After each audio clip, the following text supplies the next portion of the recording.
Anishinaabe, and most recently, the Mississaugas of the Credit First Nation. Today, the meeting place of Toronto is home to many Indigenous people from across Turtle Island, and we are grateful to have the opportunity to work in and enter into respectful and caring relations in community on this territory. My name is Elisa Trotz, and on behalf of all of my colleagues at the Women and Gender Studies Institute at the University of Toronto, I'd like to welcome all of you. We have 170 folks on so far, and it's still rising. This is wonderful. I'd like to welcome you to the winter. I like to think more aspirationally, so I'm going to call it the spring term of our research seminar series. And we really hope that you can join us for upcoming talks as well. We have 2 other talks planned in February. We have Professor E. Tendai Achiume from the UCLA School of Law speaking on racial borders. And we'll close out the term in March with Dr. Kristen Boss, who was recently appointed wonderfully in Women and Gender Studies at the University of Toronto's Mississauga campus with a graduate appointment at our institute. But to start us off today, even as we're disappointed not to be welcoming her or welcoming her back in person to Toronto, we're absolutely thrilled to be sharing this virtual space with Dr. Bedour Alagraa, who actually completed her undergraduate work in political science at the University of Toronto. And you have to believe that when we invited Bedour and we asked her for a title, we really were not, as we say in Guyana, which is where I'm from, we really were not CFAR people. CFAR people are people who can accurately predict or apprehend what is to come. Or maybe we were CFAR people, because it really is hard to find a more apt, more provocative, and more fitting title, The Interminable Catastrophe, to think about this day, this moment, and these times. Following Bedour's talk, we're going to be joined wonderfully by my colleague, Rinaldo Walcott, who is the past director and is currently a professor right here with us at the Institute of Women and Gender Studies. Rinaldo actually has not 1, but 2 books coming out this year on property, Field Notes, Book 2. And his second title, The Long Emancipation, Moving Toward Black Freedom, sounds both like an extension of a conversation in his co-written book with Idil Abdullahi, post Black Lives Matter and the Struggle for Freedom, but it also wonderfully sounds as if it's going to be directly in conversation with Bedour's talk. So Rinaldo will actually be offering a response to Bedour's presentation, and then will take us through the rest of today's research seminar, moderating the Q&A. I'd like to now invite a wonderful student in our collaborative graduate program to introduce Bedour. Stephanie Latty is a writer, scholar, and educator. Currently, she's a doctoral candidate in the Collaborative Women and Gender Studies program in the Department of Social Justice Education. And I should add, she's soon to defend her dissertation. And she's also a professor in the Community Worker program at George Brown College. Her doctoral project focuses on gendered anti-Black state violence in Canada. Most recently, Stephanie's co-authored publications have appeared in the Critical Ethnic Studies Journal and the Lauryn Hill Reader. Stephanie is also the recipient of the Joseph Armand Bombardier Canadian Doctoral Scholarship. Over to you, Stephanie. Thank you so much for having me here, Dr. Trotz, and hello and good afternoon to everybody that's present virtually today. I want to thank everyone for being here and thank everyone who's organized this exciting event. It is my pleasure to introduce Dr. Bedour Alagraa today. I open this afternoon's event first and foremost with an expression of gratitude towards Dr. Alagraa for her scholarship, which does the difficult and very generous work of carving out new analytical terrain in Black studies and of course beyond it. In her recent interview with Sylvia Winter, entitled What Will Be the Cure, which I recommend that everybody takes a look at, Dr. Alagraa and Winter, 2 absolutely brilliant minds, discuss Black studies, discuss the COVID-19 pandemic and the predicaments, the multiple predicaments that are facing us in our current socio-political moment. And this conversation offers a consideration of, in Dr. Alagraa's own words, quote, how both the problem and a potential break with the problem begins again and again, delaying the end while reinscribing its centrality in each repetition, end quote. This dialogue offers a meditation about the epistemological traps of liberal humanism and issues of provocation that we must both break free from and move beyond the, quote, master script of our current order of knowledge and, quote, tell a different story about our planet as we understand it. Elsewhere in her previous talks about her book manuscript, which also lends itself to the title of this talk, Dr. Alagraa's work calls scholars to start from a different place when we ask questions about society. To start by interrogating the various modes of thinking and knowing that structure our social world and the tools that we usually use to understand it. She encourages us to think through the foundational epistemologies that are often taken for granted in our articulations of how our society operates and how these epistemologies can recirculate colonial and plantation logics. In my own work on state violence, I have been grappling with some of the questions and provocations that Dr. Alagraa raises in her work. Questions about what Hortense Spillers calls the grammar of our social world, about following winter, the overrepresentation of man, and about the multiple overlapping and compounding catastrophes that mark our present moment, the spectacularized murders of Black people by the state, the gendered and racialized impacts of the catastrophe that is the global COVID-19 pandemic, and the ongoing ecological catastrophes fueled by capitalism and imperialism, all of which Dr. Alagraa interrogates as concepts and not merely as isolated and finite temporal events.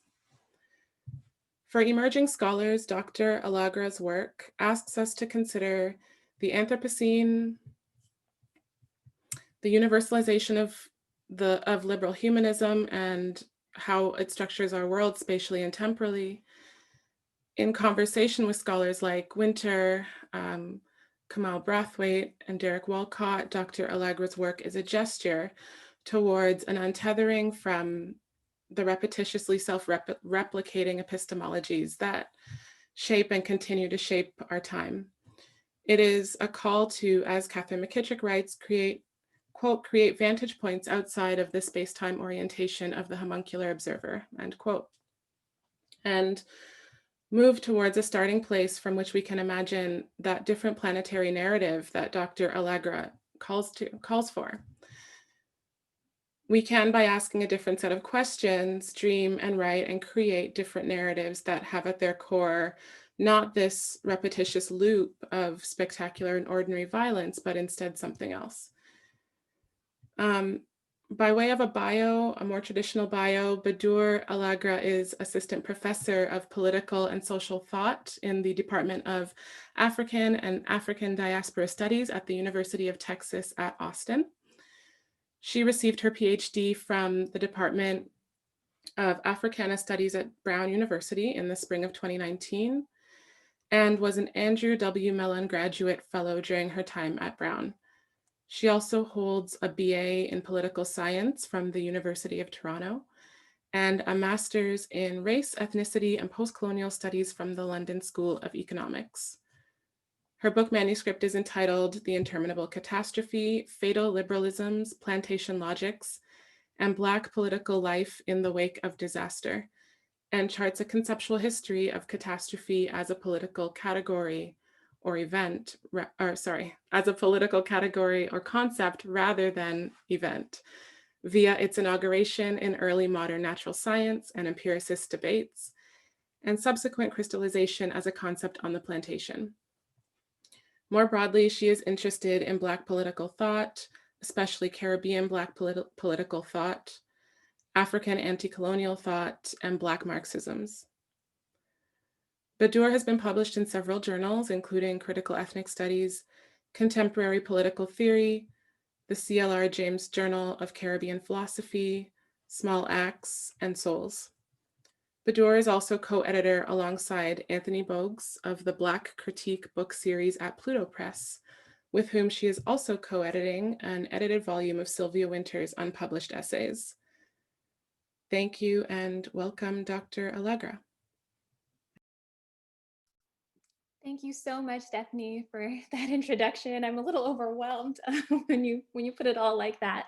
Thank you to Alyssa and Ronaldo, of course, for virtually having me back at my alma mater. It's a pleasure to be able to share with you all some snippets that I've been working on from my manuscript. And without further ado, I have a lot to get through, so I am just going to get started.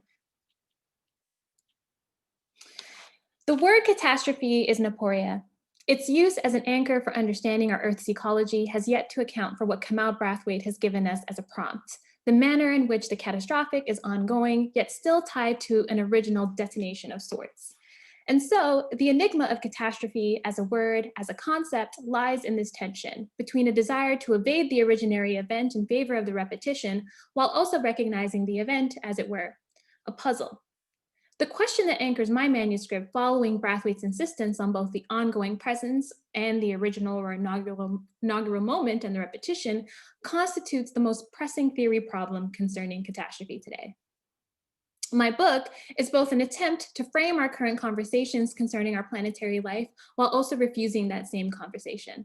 This provocation also betrays a conceptual dilemma that underpins this conversation. The fact that catastrophe requires additional theorization before a response or a refusal of terms of this conversation might be provided. All categories, no matter their intended use or purpose, contain conceptual histories that are internal to them. Yet there remains, I think, a paucity of theoretical work on what this conceptual history of catastrophe might be. Why has it remained relatively under-problematized as a concept or as a category? Indeed, part of the problem with our thinking concerning this theory problem is the manner in which liberal scientist formulations have remained relatively unchallenged.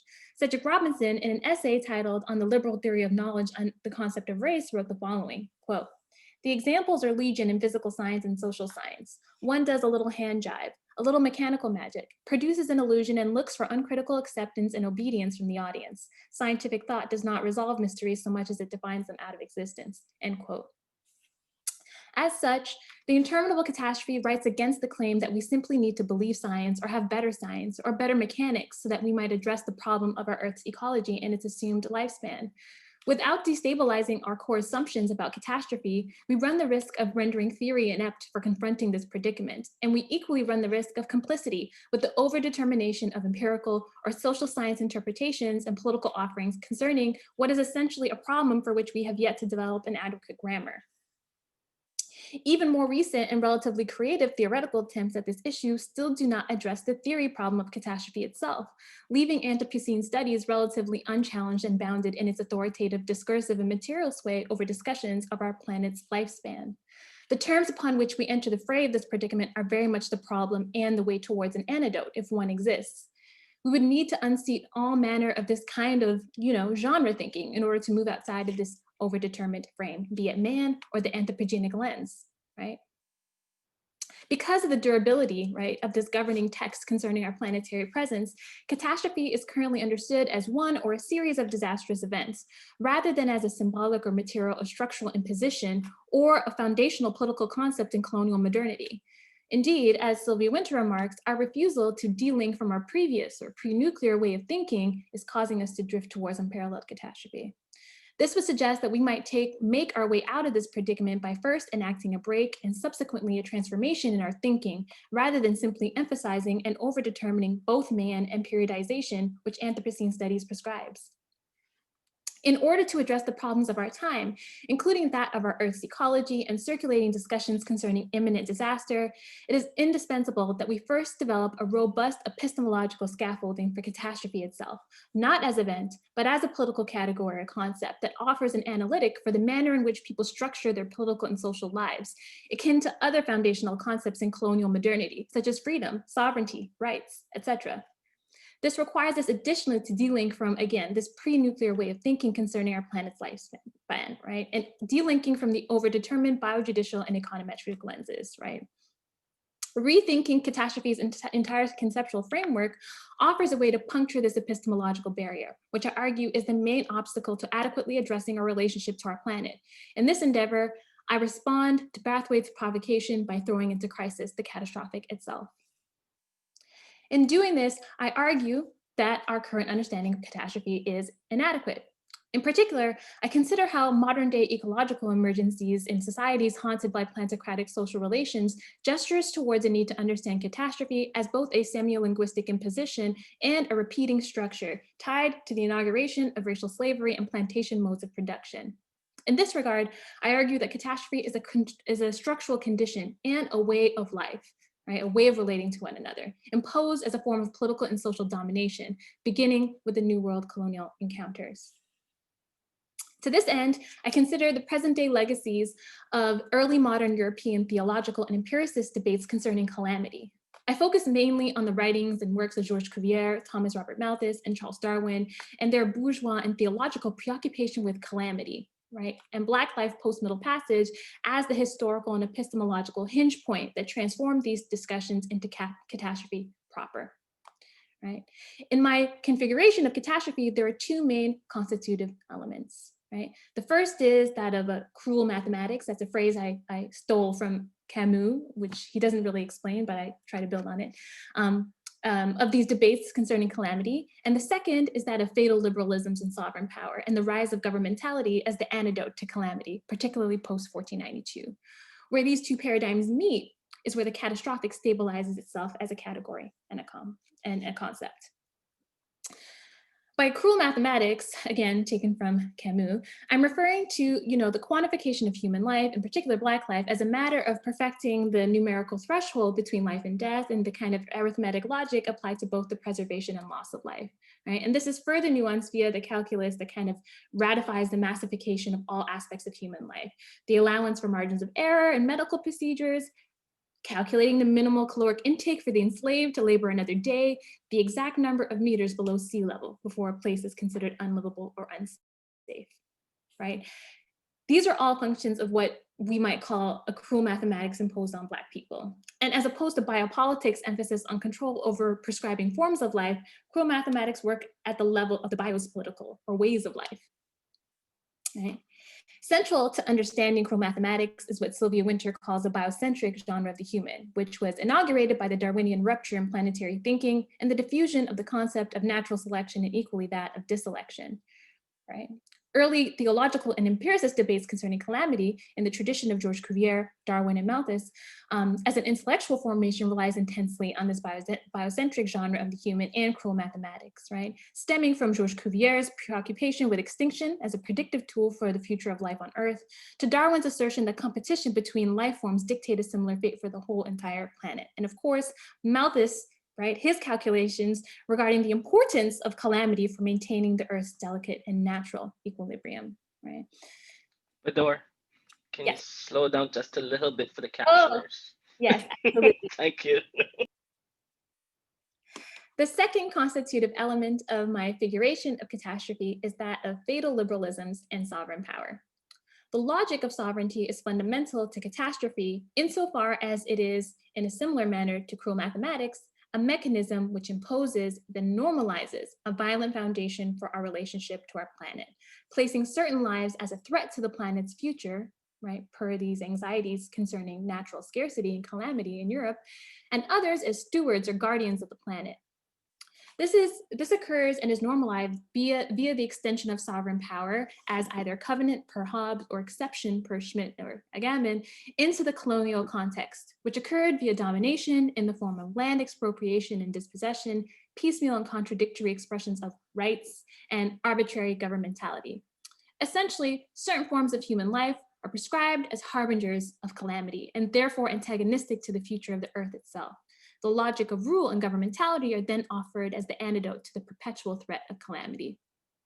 In other words, these circulating discourses of calamity, in particular, instituted an underlying terrestrial relation, right, in which we were considered, right, we, the global damnés, are considered antagonistic to the Earth and nature itself, right? The resignification of this relationship as antagonistic meant a need to impose a corrected image of the Earth, upon both the landscape and the social worlds. This correction was carried out in the colony, right? Nature was now man's enemy in the Schmittian sense, and violent territoriality and rule was the antidote. Where these two paradigms meet, right? Cruel mathematics and feudal liberalisms in the colony, again, is where the catastrophic managed to stabilize itself as a category. Now, let me offer briefly a meditation on the first constitutive element, again, of cruel mathematics, right? So again, writing in the myth of Sisyphus, Camus wrote the following, quote, "No code of ethics and no effort is justifiable in the face of the cruel mathematics which command our attention." I've been enchanted by this quotation for years now. And Camus never goes on to define what these cruel mathematics might be, nor does he return to it. It's almost a footnote in his thinking, yet it provides an aperture for thinking about the question of the interminable and the role that numbers play in our theory problem predicament, right? What are these cruel mathematics that command our attention, right? I want to offer my own extension of this verbiage, right? Following on the openings offered by Catherine McKittrick's conception of breathless numbers and Ronaldo Walcott Abdullahi's figuration of the cruel arithmetic of Black life and the Black test, and thread the needle backwards to the conversations which dictated these early empiricist and theological debates, again, concerning calamity, as well as the rise of capitalism and the biocentric conception of the human per Winter, all of which might be aggregated into a meta paradigm called cruel mathematics. One such example is Cuvier's writing An Imprint on Studies of Extinction. Right? So he was fascinated with extinction. Right? In his discourse on the revolutionary upheavals on the surface of the globe and other changes, right? This book is concerned with understanding the kind of ecological upheavals which have shaped the surface of the earth and its appearance, and more importantly, what residuals of these upheavals tell us about civilizations of the past. And so Cuvier, right, he forwards the argument that in order for civilization to establish and survive, it must necessarily shed the excess or unburden itself of the elements of its habitat that were opposed to this civilizational pull, right? Which laid a kind of groundwork for this type of thinking around calamity, right? One major proponent of this type of claim, right, was Thomas Robert Malthus, right, the founder of demography and the most important kind of theorist of calamity in this early modern tradition, right? Malthus, by arguing, right, for the link between scarcity, disaster, and the need to regulate undesirables, ushered in a paradigm that rendered mass loss of life a simple mathematical inevitability, and the earth strived to preserve itself. Early theologians and empiricists held a deep obsession with the inevitable arrival of calamity due to the onset of lax morals, growing cities, and as such, what they viewed as a natural state of scarcity.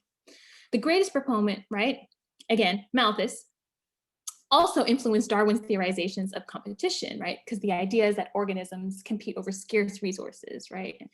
So Malthus' theory of scarcity argued, right, that increases in the human population would outgrow increases in the means of subsistence, right?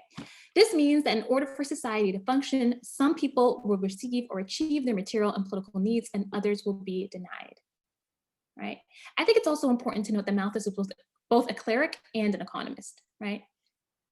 And as such, there's a moral calculus that accompanies his economic determinations about resource scarcity, right? And he actually proposed that scarcity, although it leads to death and destruction, teaches virtuous behavior, and that the misery that accompanies scarcity is a benefit to the whole of society, right?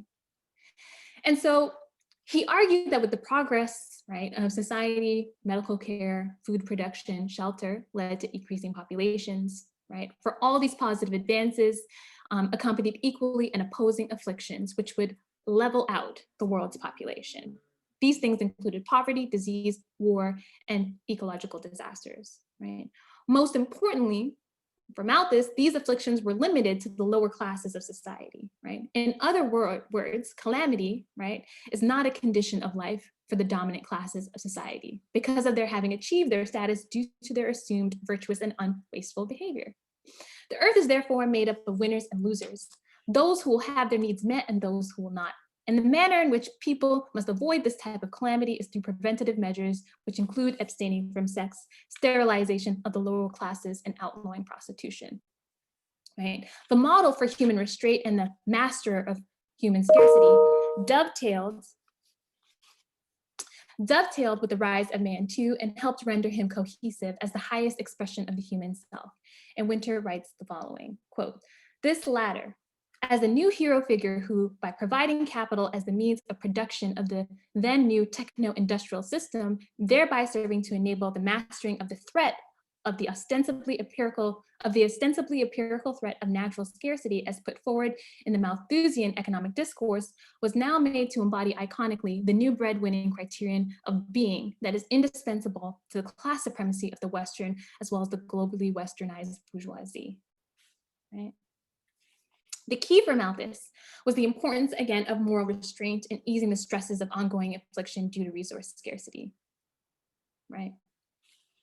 The losers in Malthus' paradigm was the collection, again, of the non-virtuous, the poor, disabled, promiscuous, unproductive, non-laboring, right? The colony and Black people, as Winter remarks and reminds us, are already inscribed within a kind of deficit model, as she argues in Black Metamorphosis, and as a result, right, are always already losers and deserving of calamity. The outcome of this natural scarcity is, on the one hand, a series of laws, right, including poor laws and policies meant to condemn the poor and undesirables. Yet natural scarcity also had an impact on the crystallization on what Winter calls the archipelago of human otherness, vis-a-vis Black people, who remained unthought by Malthus despite making up the bedrock upon which such claims could be made.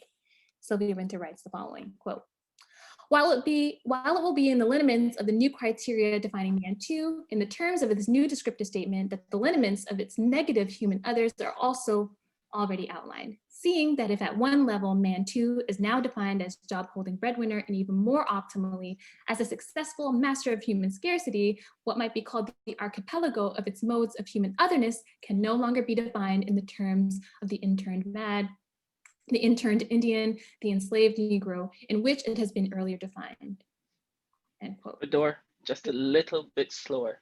Okay. They keep telling me. Okay. Just a little. Okay. Okay. They want to get it all. Okay.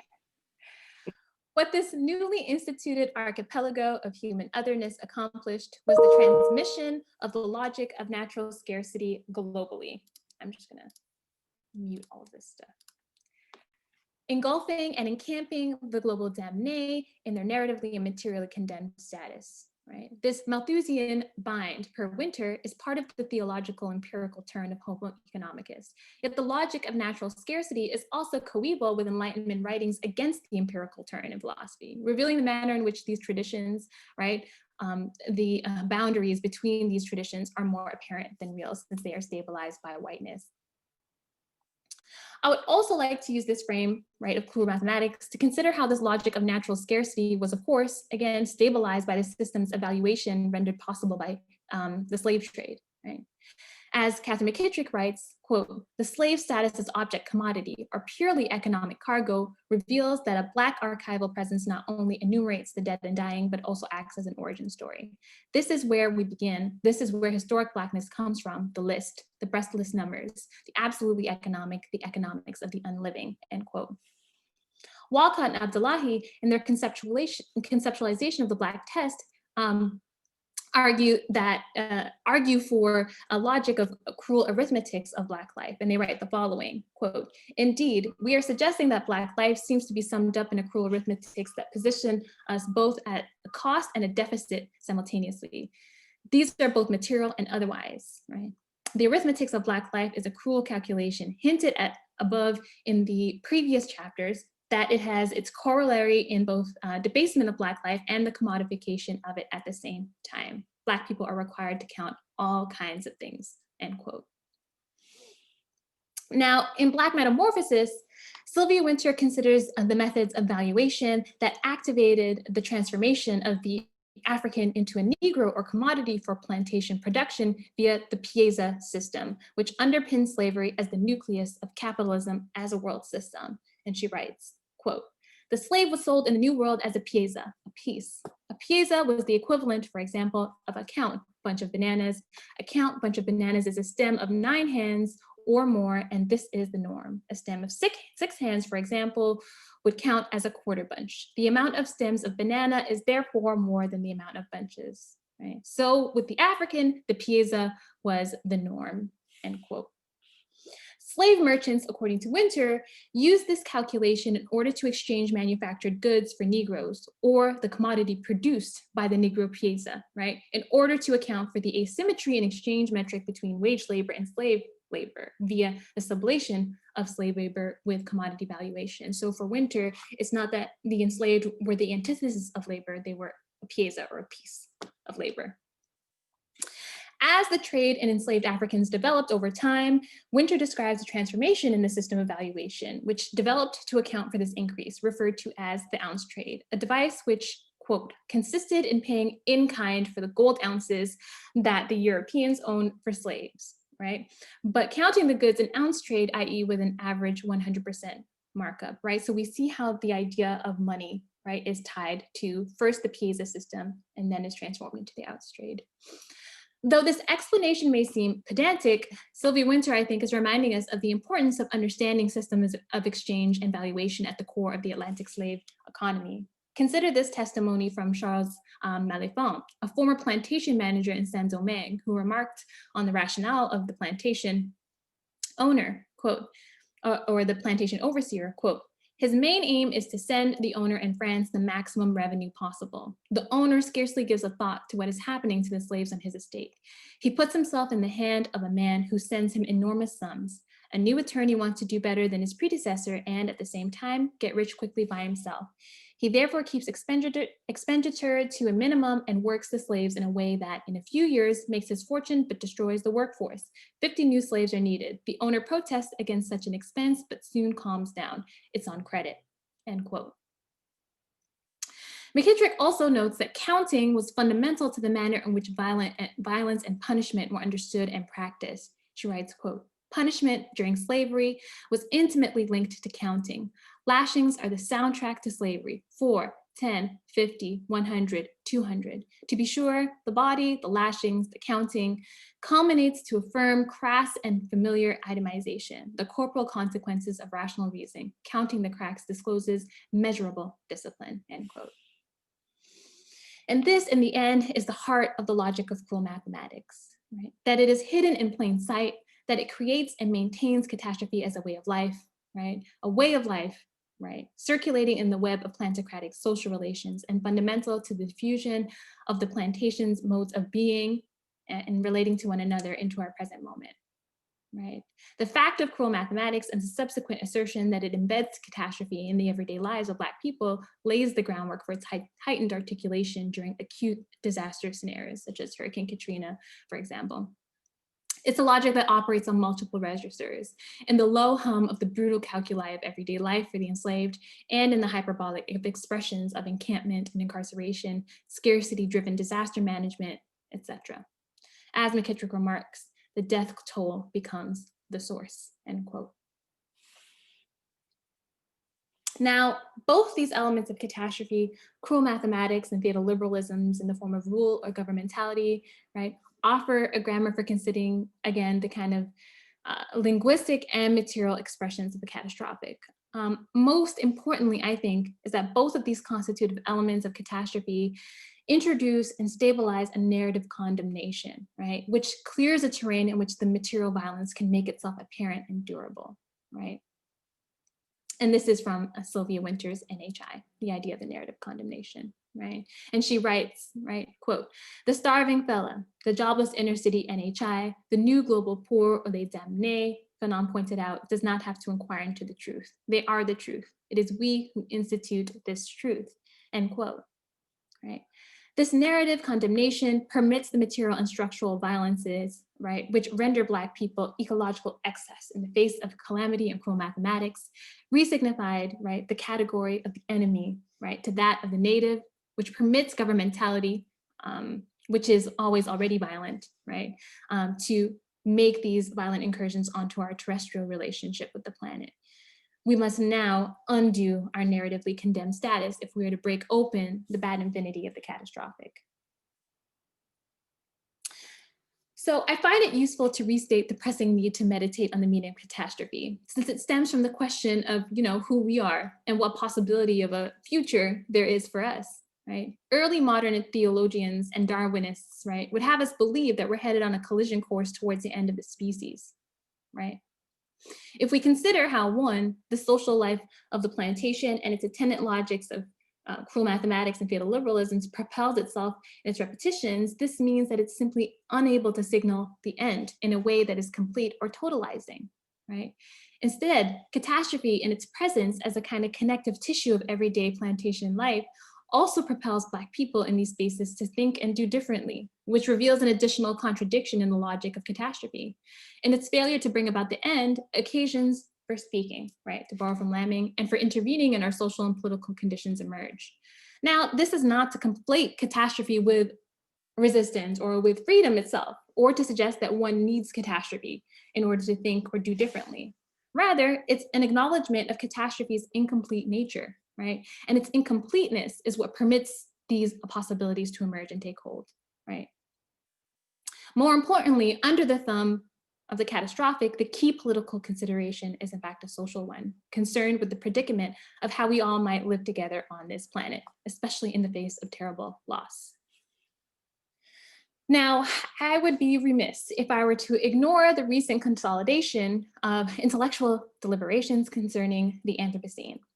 The term Anthropocene, which offers at its root the Greek anthropos, right, refers to our current ecological epoch, which is characterized by its inauguration due to human intervention in the Earth's natural processes during the time of industrialization. Right? Now, what makes the Anthropocene distinct as an ecological epoch is the fact that one of its defining features is the constant presence of crisis. First, this manner of framing our ecological predicament simply reinscribes man as the core category of analysis and investigation. I find it more productive for my own intellectual and ethical commitments to simply offer telling a story of catastrophe itself, right? What its early and modern characteristics are, how it forced itself upon the new world, and what it can tell us, right, about our ways of life and modes of being, and how these modes, right, are remapped over time again and again, right? What I'm offering is a way out of our tendency to use the term catastrophe as an ahistorical or a transhistorical category, since as we know, there are no such categories, and a way of thinking about catastrophe contrapuntally with Black radical thought, as we endeavor to discern how to make life possible outside of the anthropogenic frame and against circulating discussions of imminent disaster.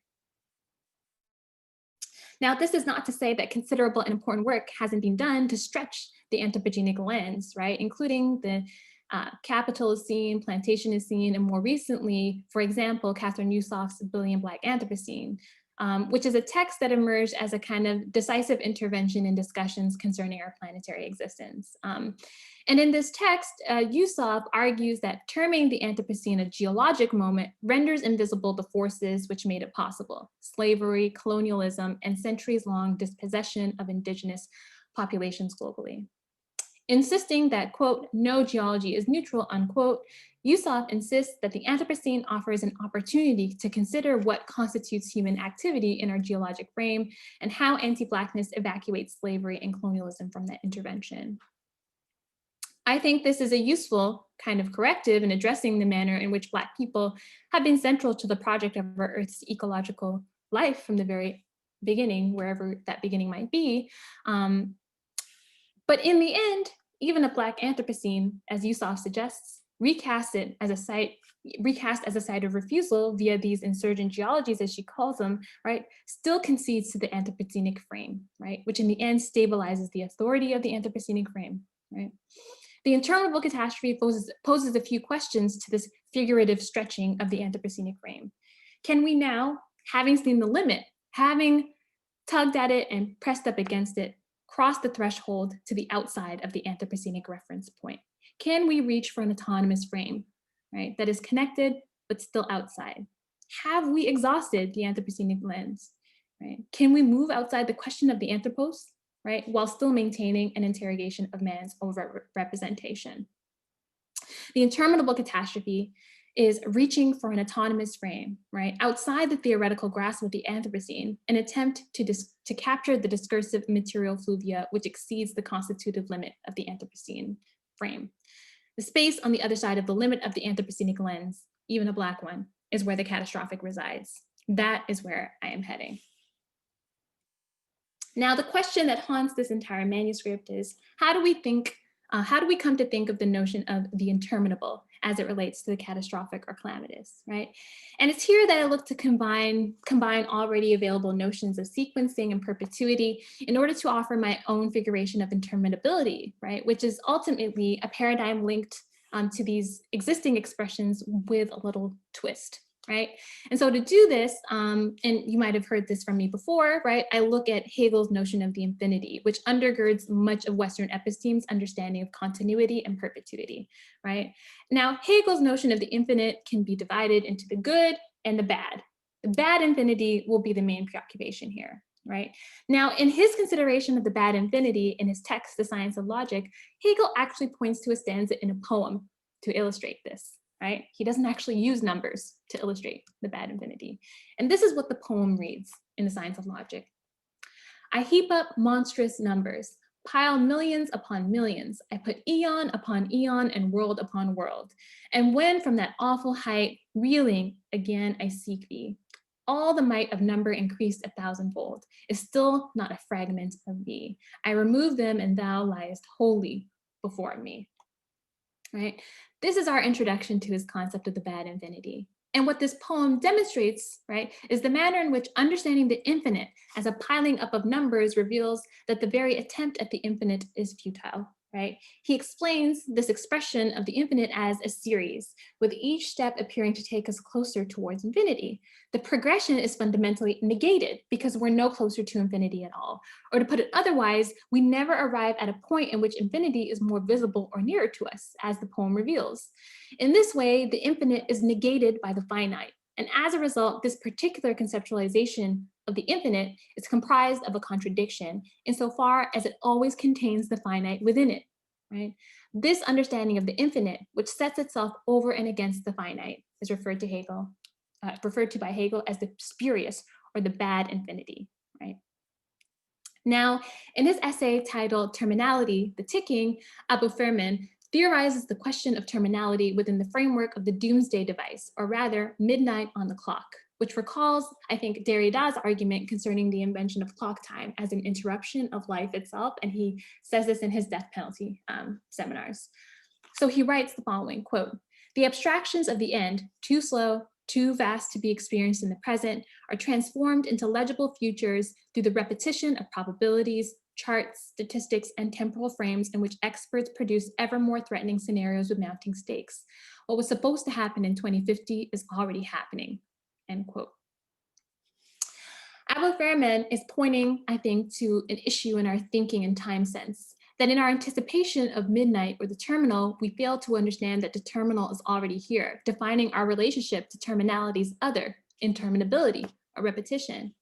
And so my figuration of interminability is marked by this contradiction in the same manner that the bad infinity is.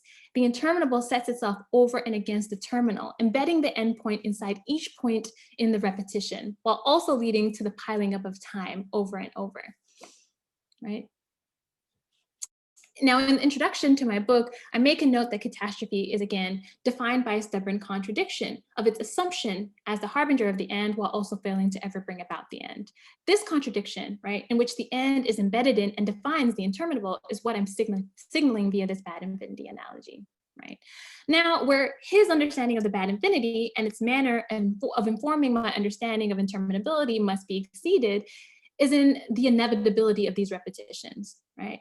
What I mean, right, is the bad infinity does not adequately theorize the other important element against which a chain or series is defined, that of the interruption. And so my conception of the interminable is also defined by its propensity for interruption, for being thrown off course, its vulnerability via attempts to break the meter, to reinvoke Kamal Brathwaite. To put it otherwise, what if we forego this anticipatory language, to borrow from McKittrick, right, of time running out, of the end on a near horizon, and instead recognize that we inhabit the end in every repetition, that the end is all around us? Would the panic be replaced by another kind of action or thinking? If we were to understand that we don't have to wait for the end, but that's the very presence of the end which propels the repetition, right? Again, as I said before, nothing is an historical inevitability. Things are always vulnerable to interruption, right? And so Against the breathless numbers, the cruel mathematics, the piling up of numbers, and the assumed unbreakability of the interminable, the meter does break. If it's the case that the catastrophic is at the very first moment, right, a narrative condemnation via circulating considerations of calamity and governmentality or rule, then the question remains as to what it means to break with the meter, right, or rather to break with the rhythm and expression of the catastrophic, right? Kamau Braithwaite, again, offers us an opening for considering the catastrophic differently, and it's also given us an opening for considering a way out, right? And he writes in History of the Voice the following, quote, "Over in the New World, the Americans tried to bridge or break the pentameter through a cosmic movement, a large movement of sound. The hurricane does not roar in pentameters." And that's the problem. How do you get a rhythm which approximates the natural experience, the environmental experience, end quote. This is the chorus which we must repeat as a call and response to our current predicament. How do you get a rhythm which approximates the natural experience, the environmental experience, right? Or as McKittrick asks us, what if we trust the lies and begin to count it all out differently? So indeed, what if we trusted the lies? What if we, taking our cue from C.D.R. Hartman, for example, leave ourselves no other choice but to refuse the categories given to us? This is the main ethical impulse of the interminable catastrophe, which throws assumed categories into crisis so that we might refuse them. Breaking with the meter, being the world and the word, right, so that we may begin again and again, necessarily means narrating them anew against the narrative condemnation of the catastrophic, right? And since catastrophe itself, rather than being natural, is a phenomenon written onto Black life due to the enduring presence, right, of plantation modes of relating to one another, right? The second half of my book, which I don't discuss in this part, engages in those persistent efforts of Black people to break with the meter, the governing text, or the assumed terrain of the catastrophic, right? For example, I consider how the aesthetic mediations of Black people in Louisiana and Haiti give us these persistent breaks with the meter of the catastrophic, right? But for now, I have outlined the meaning of catastrophe to me. And so I end by repeating the question, what if we counted out differently? Indeed, another story awaits us. Thank you.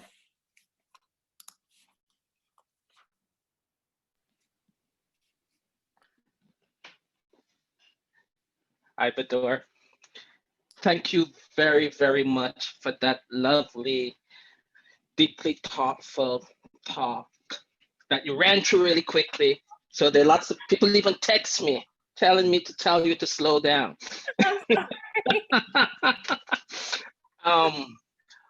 But I know I'm going to use my time to give the audience a chance to pull their thoughts together and questions and so on. And what I'm going to do by way of a response is really to make three kinds of moves that are all very much deeply taken up in your talk. And of course, my response to your talk is going to be a very tiny footnote in the context of the kind of wonderful conceptualization that you just laid out for us in the Interminable Catastrophe. I was really taken with the fact that you began by speaking of the catastrophe as an apora and making sure to point us to the fact that the catastrophe is something more than an event, that it is something that's ongoing. And of course, my own coming to the catastrophe in my work is through Kamau Braithwaite and his insistence that Caribbean literature is a literature of a catastrophe, And I have exchanged the word literature in my engagements with him to culture, which is to say that Caribbean culture is a culture of catastrophe. And by so doing, that's an attempt to hold on to the notion of catastrophe as ongoing, as infinite, and so on. So I was really pleased to see the way in which you built out from catastrophe. But what excited me even a bit more was the way in which you refused to have catastrophe recuperated as a kind of new genre of thinking about what it is that this conceptualization might do to push us to think more broadly about the world that we presently inhabit. So moving away from event as important as event is, and I'll come back to that. And then bridging catastrophe with calamity. I found that really quite exciting. And at some point, I'd like to hear you stretch out why it is that you kind of made that shift, or that you've bridged them together.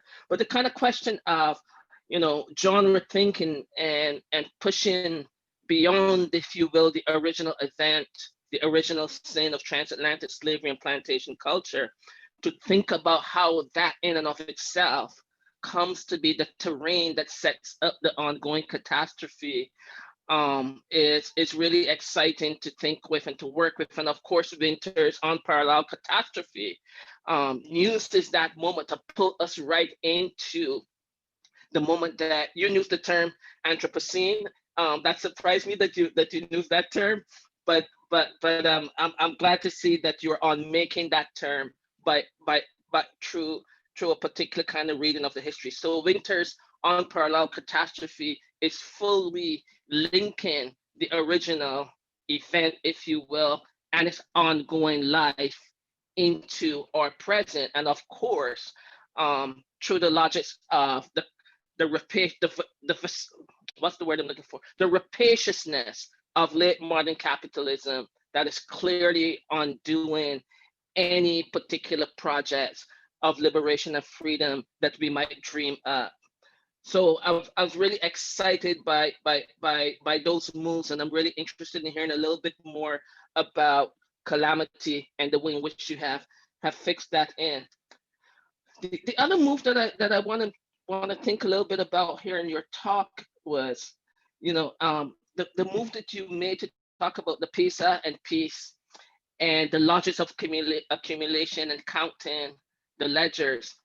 And as soon as you said that, and because you used the banana, one of the first things that came back to mind for me is that some of the language that comes out of, and that is retained in the vernaculars of the Caribbean, really find themselves embedded in the long continuing history of the plantation. So there's the piece, and buying and selling, in particular ground provisions by the piece, but also by the hand. And so I was thinking about that, and thinking about how those languages both reveal a kind of brutality of value, and at the same time cover over value. I was thinking very much in terms of the conceptualization of cruel mathematics, Lyndon Barrett's work on value and the double edge of value for Black people and what that means. And again, here is a particular kind of conceptualization, the cruel mathematics, or these double-edged nature of value, that we can pull right into our present moment and to think about the limits of the debates around reparations, around the language of human rights, and around the politics of representation. All of them are embedded in a certain kind of double-edged value, and a double-edged value that in many ways does not yield what it is promised to yield for us. So I was really taken with that move that you made around cruel mathematics, and all of the ways in which it begins to, if you will, spread its wings to encapsulate a set of contemporary political moves and political aspirations that continue to fail us in a way that to go back to Winter's insistence, that those moves don't allow us to write the kind of narrative that can pull us out of the condemnations that have already been inscribed on us, on Blackness and Black people. And of course, part of that, which you again, I think wonderfully and beautifully pointed us to, is that when you turn to demographics, when you turn to Malthusian theory, and when you turn to Malthus, that the other piece that's on the line there is the question of not just people as damned, but the damned geographies. And I was really very much thinking as you spoke about the work of Martin Delaney and Marcus Garvey and the recolonization of Africa by New World Africans, and thinking about these damn geographies and how they continue to reoccur for us. So they don't only reoccur in the Americas, but they reoccur globally wherever significant Black populations find themselves. And within this language of moving towards this unparalleled catastrophe, moving towards the Anthropocene, it really made me, in terms of thinking about demography, made me think substantively about all of the ways in the Americas and beyond, but largely in the Americas, the attempt to make the Black extinct has all that the language of extinction has been long with Black people, right? So we can use the Argentinian case where Black people basically disappeared from that nation state, but we can use the larger conceptual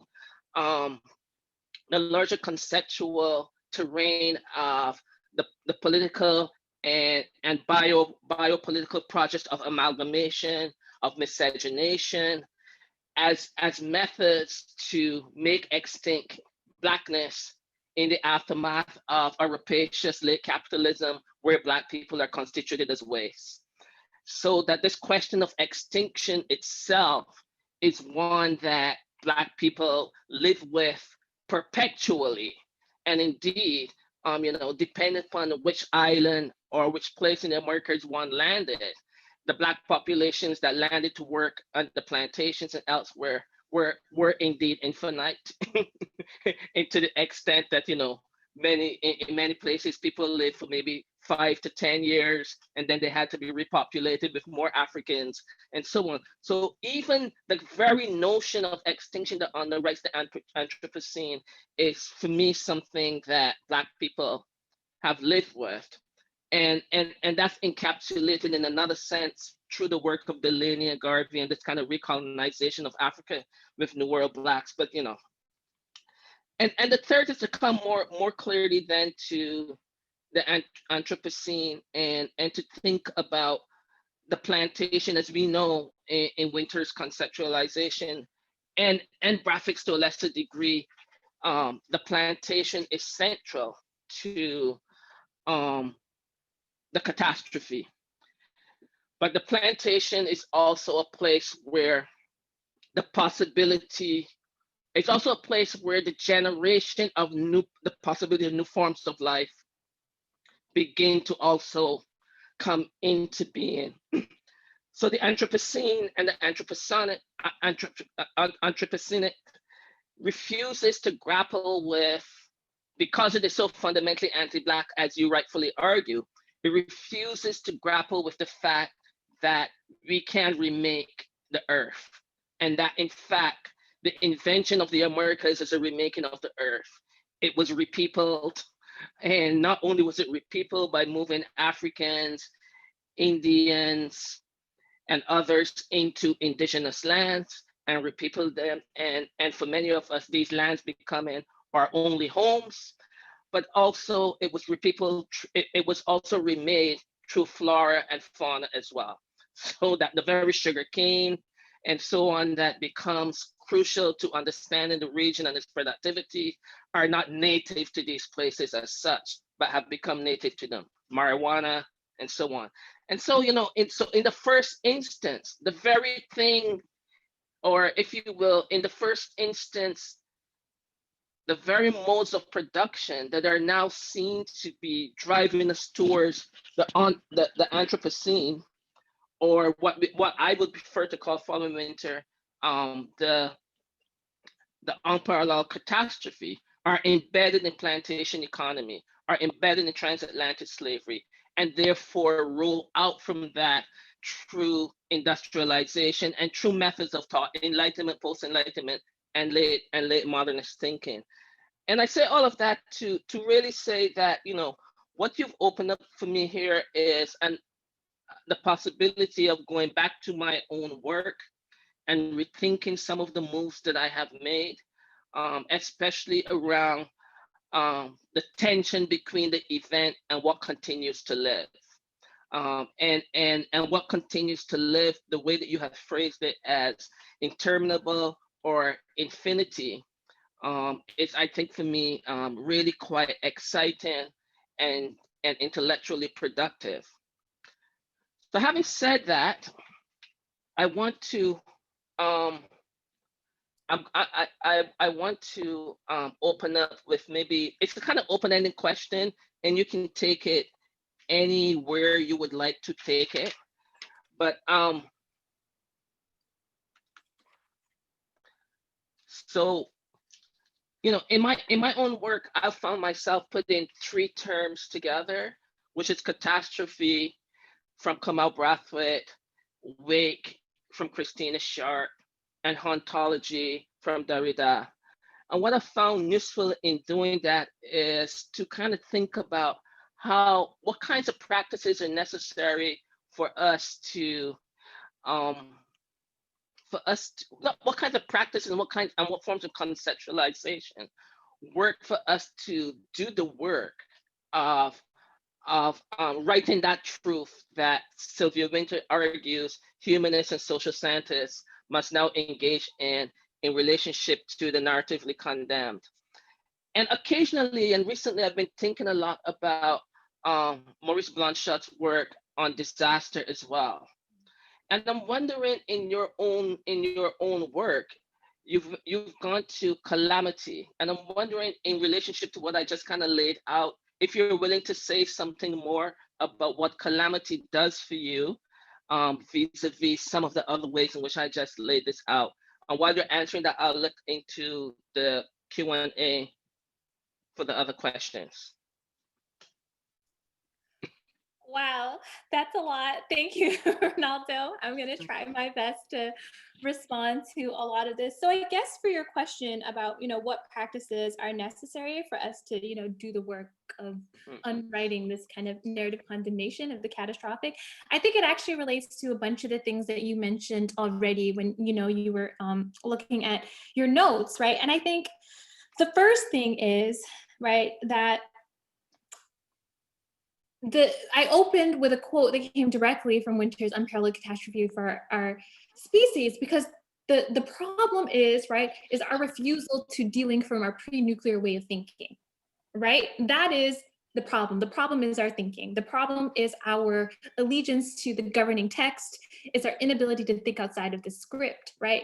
And I think that what I've tried to do, it's funny because, when I defended my dissertation, somebody said, Bedour, like the way you're thinking is kind of catastrophic because you're providing the means whereby someone could discard your paradigm the second they inhabit it. And I said, that's literally the point, right? Because we don't want to inscribe a form of genre thinking, right? We don't want to conscript people into paradigms that once they're no longer useful, we feel we can't exceed them, right? We have these binds and these attachments to these paradigms that are no longer useful to us. I think that's the case with the Anthropocene, right? That we have this kind of way that we're completely bound to it, not because we don't see the limits, but for lack of our courage or maybe grammar to kind of delink with this new pre-nuclear way of thinking, right?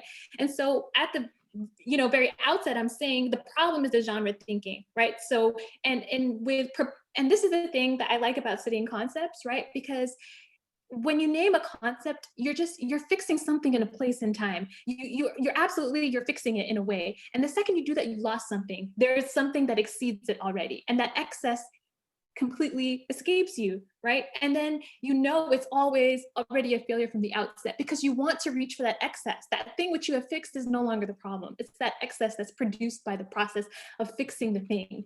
And so what I am trying to do is I can see what that excess is of the Anthropocenic lens. Now I fixed it and I need, right, then to unfix what I've done, right? Because there is an excess produced even by what I'm doing, which is why I'm trying not to be too definitive about it, but I am trying to study it clearly, right? So there's this tightrope that I'm trying to walk. And I think that doing, walking and chewing gum at the same time in that way is what we have to do. That's part of the practice that we have to engage in. I also think, part of the practice is, not falling for the liberal hand jive, that Cedric Robinson talked about in his essay. And I think what's really kind of interesting about that is, you said the double-edged kind of sort of reparations, these forms of enumeration that don't serve us, that is the liberal hand jive. Because what does liberalism do, right? It perpetuates the violence and then it gives us the appearance of having concealed it, right? So for example, when you talk about rights, right? Like you take Kant's hospitality, you know, cosmopolitan right to hospitality. It sounds great. Everybody has the freedom to go wherever, and they can go and they can escape whatever war or crisis or whatever. You read the fine print, right? And it says, because of the scarcity of available space, because the globe is circular or like spherical, right? There are now all these caveats, right? So we know hospitality is an impossibility, but it's still presented to us as something legible and real and that we should invest in, right? And this is the liberal hand jive, right? And we can't fall, right, for that liberal hand jive. So that's another thing that we have to really work on practicing. And I think the Anthropocene does that as well. It's, to me, it's also liberal hand jive, right? How far can you stretch and redeem a paradigm, right, that relies upon the condemnation of Black life in order to stabilize itself as an idea, but refuses to name it? And it's actually, right, that disavowal that stabilizes it. It has to disavow it, right, in order for the Anthropocene to stabilize itself as a concept. But here we are doing these sleights of hand, these mechanical adjustments to the Anthropocene when we know, right, that what stabilizes it is a disavowal of the violence perpetuated on Black life, which was there. If there is a beginning, we've been there since the very beginning, right? So we are the ones who know. When she says we are the ones who know, who institutes that truth, it's we who know. We are the ones who know the truth about our planet, right? But we have to be disavowed, right, in order for these liberal paradigms to prevail, right? And I think, you know, what's also kind of important to remember is that in the same way that Winter argues, right, that our physical bodies do not precede the story that we tell about those physical bodies, the same goes for our planet, right? This physical earth we have does not precede the story that we tell about it. So what is the story we've been given? Why are we assuming that that's the only story? What if we were to simply tell a different story? Because we know the truth. We know it already. So what if we start there and we tell a different story? Then we could literally inhabit the earth differently, right? And I think that's kind of where I'm coming from, right? And then let's say the story that we come up with doesn't need to use my ideas, doesn't need, great. The point, right, is to break, right, with the narrative, with the meter, right? The point is to first start thinking about the language that we use, because like Winter says, language is entirely the point, right? It's entirely the point. And I think that's what I'm trying to do. That's also what I'm trying to do with, you know, calamity, because it's interesting. When I was thinking, I was like, where does catastrophe come from? You know, like, what is it? Like, what is it even? Like, who, like, I was just trying to like wrap my head around it, right? And then these names kept coming up, Cuvier, right? Malthus, Darwin, the catastrophists. And I was like, well, do they actually say catastrophe in their writings? And then I realized they don't actually use the word catastrophe in their writings, but they're referred to as catastrophists. And I was like, what are they using? They use the word calamity, right? And then I'm thinking, okay, so how did we get from calamity, right, which is seen as a kind of moral and behavioral failing, to catastrophe, which is seen as a kind of terrestrial problem? Like, how do we make that leap, right, from these assumptions about ways of life to assumptions about the physical earth and what it's capable of? Like, how does that happen? And that's how I entered the fray of the language around catastrophe. And that's where I learned, right, that the kind of granddaddy of this whole thing, Cuvier, right, he didn't, like, his understanding of calamity was one and the same as his understanding of extinction. And I said, well, okay. And he was also an anthropologist who made certain arguments around how Black life, right, has no futurity. It can't tell us about who we are because their fossils look different. They don't leave behind manuscripts. So I'm thinking to myself, so he's telling us, right, that the future of the earth can be predicted, right, by looking at these calamitous events, and that they are one and the same as thinking about extinction, which is natural, which is all, these two things are always already bound up with one another, which is why the point that you made about extinction is so important, because at the very kind of genesis of this discourse, extinction was the point of entry. Even in Europe, it was the point of entry, was extinction, right? And we know that the colony does what Sylvia Winter tells us, it brings the problems of the old world and makes them new again, right? So that problem of extinction is brought to the new world, it's remapped, it's amplified, it's made new again, right? And so I think that's where it came about in terms of calamity. And then when you're thinking about, okay, they tied calamity to industrialization, people were moving into cities, I said they got that story wrong, because C.L.R. James tells us the Black Jacobins, right? The earliest form of industrialization is on the plantation. They were the people to work in the first modern factories. I said, so even their story about the beginning is dishonest to themselves, even in Europe. And we're supposed to take that story, right, map it onto the Anthropocenic frame, and this is the story we have about our relationship to the earth. I'm sorry, I'm not going for it. There has to be a different story that we can tell. So that's like my very long response to your. Okay, we'll go to some of the questions in the chat. I'm not going to read people's names because I'm not sure that they want their names read. But the first question is, thank you for the wonderful talk, Bedour. I'm wondering if you would say a little more about catastrophe as quotidian and interruption as quotidian. Catastrophe as what intensifies calamity and cruelty, and interruption as what might do something else. And I'm specifically interested in what happens when truncation, premature death, violent death is the interruption, and what that does to interruption as the aesthetic break, the moment of invention that is also suffused with quotidian truncation. And there are quite a number of questions. So okay, so I will try to get through. So we can get through some of them, quickly. So in terms of catastrophe and the quotidian, right? I realizing, so I took a tailspin into reading Kant because I simply can't help myself. And so when I was reading in his notes on aesthetics, right, he has this kind of meditation on the sublime, right? And he says there's a dynamic sublime, there's a mathematical sublime.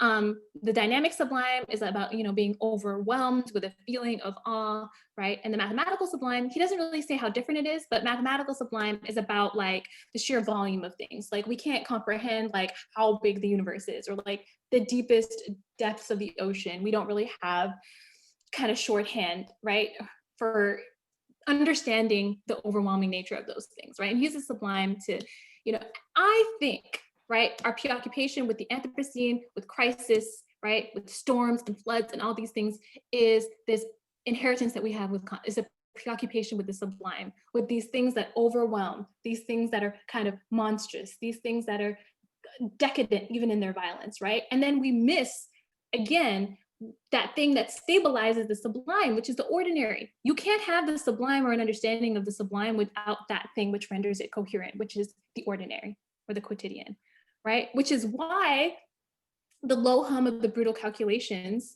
right, is the stabilizing force. Once that stability has been established, these explosions happen on the surface, right? Hurricanes, floods, or whatever, right? But they simply expose, what was the kind of foundational terrain, right? Everything needs a terrain in which it can make itself apparent, right? So even a hurricane would need some kind of terrain in which its violence and magnitude, the way that it enacts death on people, right, would make itself apparent, right? And for me, it's the ordinary and the quotidian. And so we actually have, in order to de-link from our pre-nuclear way of thinking, we have to get out of our obsession and preoccupation with the sublime, right? We're looking in the wrong place, right, if we want to address the actual violence of our relationship to our planet. And then in terms of like interruptions and the truncations, it is precisely, right, the way that death, right, is the interruption and the truncation in many cases. That's why I argue that catastrophe, I'm not trying to re-signify catastrophe as that thing that's going to get us over, or that's going to save us, or going to redeem us, right? It's simply a different terrain in which we can ask certain questions, right? Yes, the interruptions, right, via death or violence or massive loss of life, right? Yes, typically in those cases, people do start to ask different questions, right, about what it is we're doing on this planet. How do we relate to each other? How do we live together, right? And it's the presence of those questions that follow the interruption that I think is the aperture. The aperture can take us somewhere worse, it can take us somewhere better, but there is the opening, right? And if it's the case, right, that the persistence of these interruptions via death, via violence, or whatever are there, if they're persistent, why don't we do something with them? If we know that they're happening and they're repeating, we should do something with them. So right now in our current moment, we know that the numbers keep piling up. We know, right, that the catastrophe is interminable, or whatever. We know that it's going to keep happening. So why, if we know, right, that when you have bad governments, when you have fascism, you have white supremacy, when we know that this kills people, why don't we then ask different questions if we know that our time sense is going to be truncated and interrupted by these explosions of violence or death? Why don't we simply pose different questions? And I think that's entirely, the point. So thank you so much for that question. Okay, another question. Where do you see emancipatory potential or strategies for breaking the meter in the context of resistance qua activism? I love this question. Becoming an anticipated and classified event in the anthropogenic fictive genre of late capitalism, or the theoretical frame you're explicating?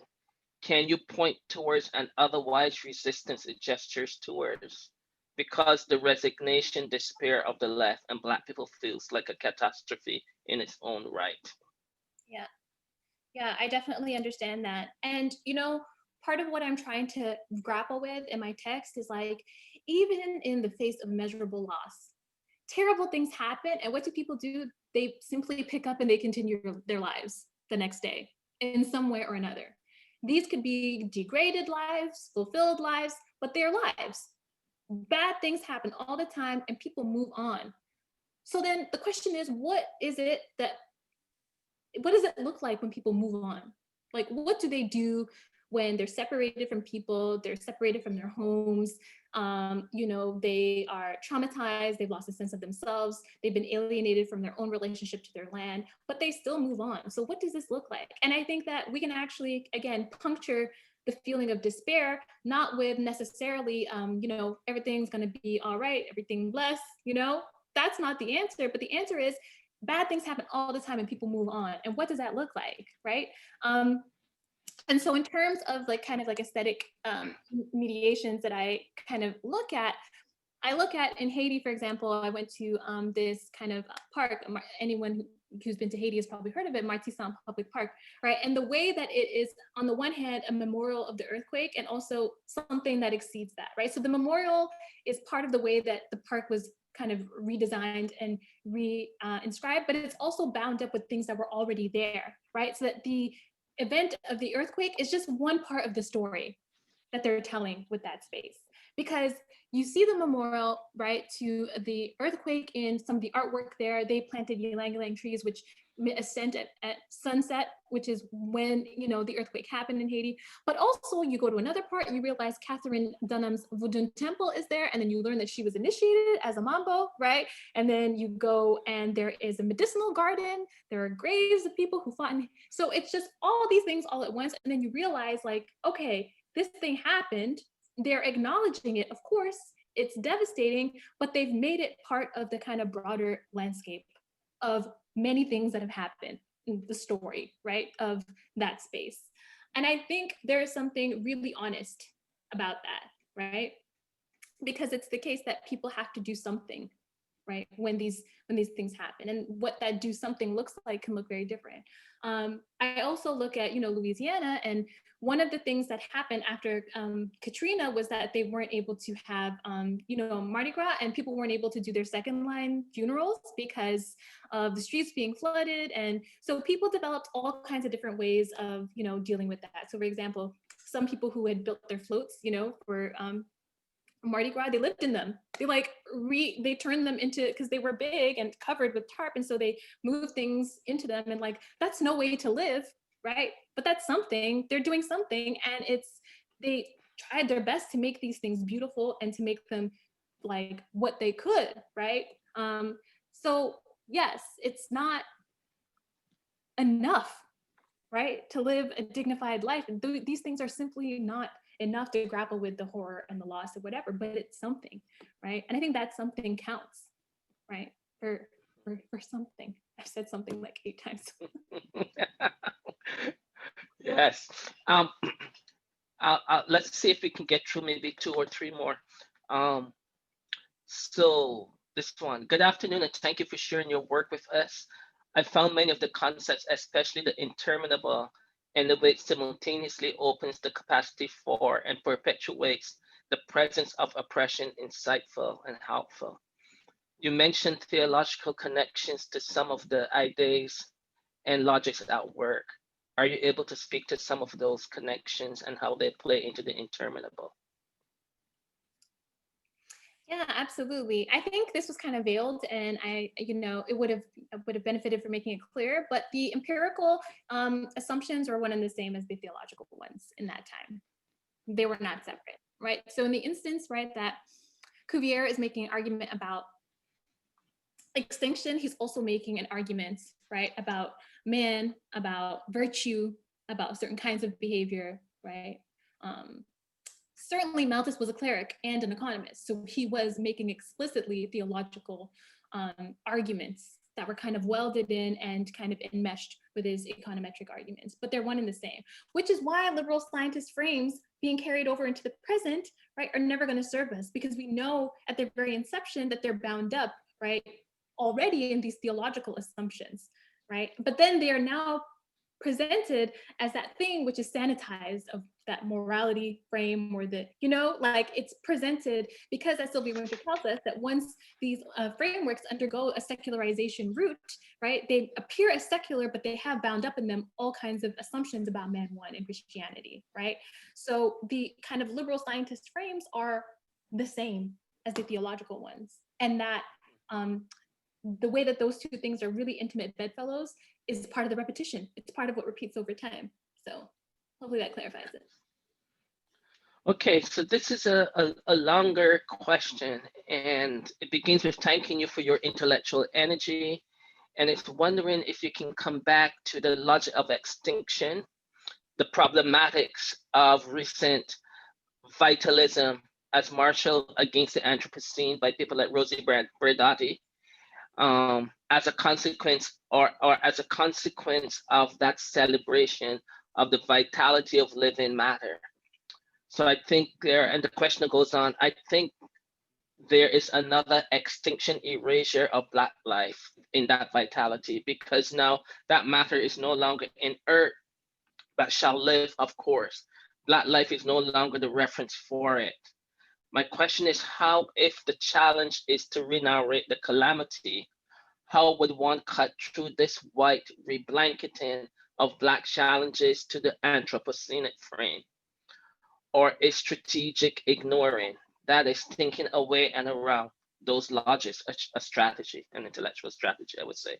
Yeah, this is a good question, right? Because so the challenge is not necessarily to re-narrate the calamity, is to properly account for calamity in the story about the catastrophic, which is a story that we have not yet told ourselves appropriately, right?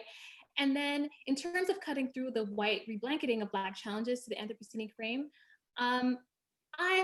this is why I'm simply not going there. This is why I acknowledge the Anthropocenic frame, but I am not a critic of the Anthropocene. I'm doing something entirely different. I use a different kind of body of literature, because I also recognize how that is a form of genre thinking. And once you're conscripted into it, it's really, really difficult to de-link from it, right? And now that I have this kind of almost heretic position outside the Anthropocene, I don't want to be kind of conscripted into the quabbles over it, because I know that what you're saying is 100% true about the reblanket, about Black life no longer is the reference, right? And how, Black life is not accounted for. And so I wouldn't say strategic ignoring. I would say that it is, as Sylvia Winter tells us, that the liminal category has to be disavowed in order for it to do the work that it does, right? So it's not simply an ignoring, it's not simply an evasion or a kind of even epistemological violence, right? Is that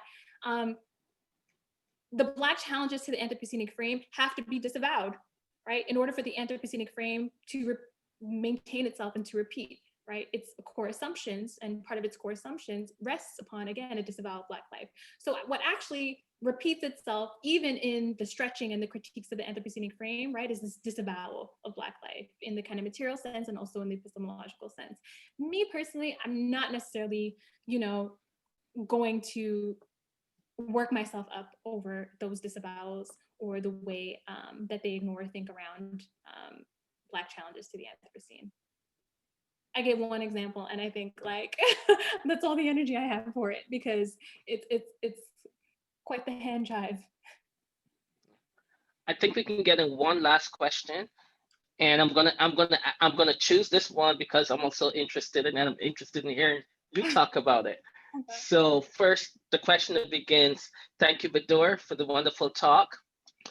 I wonder what we do with counting at a time driven by a kind of imperative to gather more data as a supposed guarantor of equity, or even data's ability to deliver supposed equitable solutions. What do we do with calculations, with counting, with algorithms, not just for the cruel decisions they produce, but even with how they mediate our relationship to the everyday, to the weather? As in my phone receives data about the weather, I often believe more than the view from my window. And perhaps more broadly, to the weather as Christina Sharp conceptualizes it. Yes, absolutely. I think there are, several works that kind of highlight the manner in which enumeration and the availability of data constitutes a conceit concerning the actual problem, right? Which is the kind of narrative condemnation of Black life. Obviously, in your book, the Black test obviously gets at this matter. I think when Catherine McKittrick says, the death toll becomes the source, right? That's also a critique of this kind of method of enumeration. S.A. Smythe as well has this kind of murderous inclusion, right? This idea that by accounting for things more and more and more, you can see them better, when actually ends up obfuscating that very thing that you were trying to make legible. And, of course, Catherine McKittrick asks us, she says, what if we count it out differently? And I think that's a question that we can take seriously. And I think, yes, that thinking the way that the weather, right, has been reconstituted by Christina Sharp, right, is one example of how we can take a category or a concept and we can unfix it from that which it has been fixed to, right? We can actually, and this is why Derek Walcott is so important in my work, right? Because, nothing in this world is new, but we can take old words and make them new again. This is what he means by Adamic naming. And I think we can actually do that with categories and concepts. So this is also a kind of Adamic naming project per the catastrophic. And Christina has done that with the weather, and people have done that with all kinds of categories, right? I mean, why not count it out differently? Why can't we take these words and make them new again, as with the weather? But the problem, right, with enumeration is that it's part of this liberal scientist framework, right? That the more it doesn't so much explain things as explains the problem itself away, right? And so we start to go cross-eyed from the availability of data, right? And that itself is a conceit of the actual problem. And so the question is, why don't we just simply count it out differently if we must, right? And that's why that question is so important in my work. Okay, thank you. So I think we're going to close the question period there. There are a couple of things that I would like to share with you before we go. First, I'd like to remind you that the talk has been recorded and it will be uploaded to the WGSI YouTube site. Second, we really hope that you will join us for our future research seminars. And you can go to the WGS website, wgs/utoronto.ca research, and you'll find the upcoming talks there. Third, I would like to thank my colleague, Carrie Rittich, who has been organizing this research seminar series. I'd also like to thank the live captioners, and I'd like to thank our technical support, the students Natalia Matlock and Radhika Dewan. And finally, I would like to thank Dr. Alagraa, who is a formidable political scientist and theorist, and to say thank you very, very much for a really stunning talk that is doing work with the Caribbean intellectual tradition that many of us have longed for, and we know that you're going to be doing a lot more of it. And on a personal note, I miss having you around and being able to go off for a little cocktail and have exactly this conversation that we have had with our multiple differences about how to read these texts, but always an exciting and lovely conversation. So thank you so much for your work, and we look forward to reading the book when it's out and to engaging you further. And to the audience, thank you so much for coming to the WGSI seminar, for coming to hear Bedour's brilliant work, and for supporting this endeavor. Thank you and have a good evening, good morning, good afternoon, wherever you might be. Thank you. Bye for now.